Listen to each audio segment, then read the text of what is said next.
The complexity of the situation soon became apparent. This wasn't a simple matter of pulling someone out of a hole. The victim was wedged deep underground in a space so narrow that rescuers could barely access him, let alone work effectively around him. Recognizing that specialized expertise was needed, authorities contacted the National Cave Rescue Commission. By late Sunday afternoon, 14 highly trained cave rescue specialists were flown in from Pittsburgh. These were the elite of cave rescue, people who had spent years training for exactly this type of emergency. They brought with them specialized equipment and techniques developed specifically for underground rescue operations. When the NCRC team first established contact with Scott, he was described as being in good spirits. After being trapped for over 12 hours, he was still alert and communicating normally with his rescuers.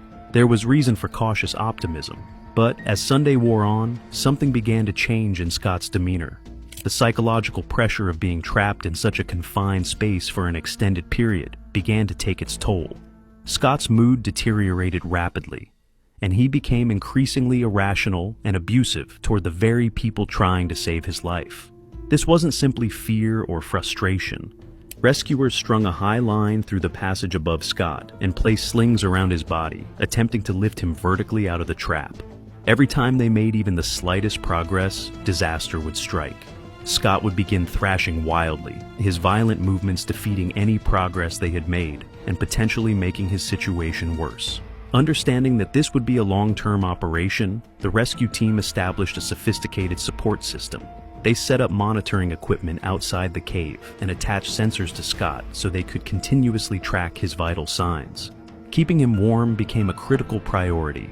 Cave temperatures remain constant year-round, typically in the 50s. Fahrenheit, 10 to 15 Celsius, which can lead to hypothermia during extended exposure. The methods they used to maintain Scott's body temperature were both ingenious and desperate. Heat packs were positioned around him.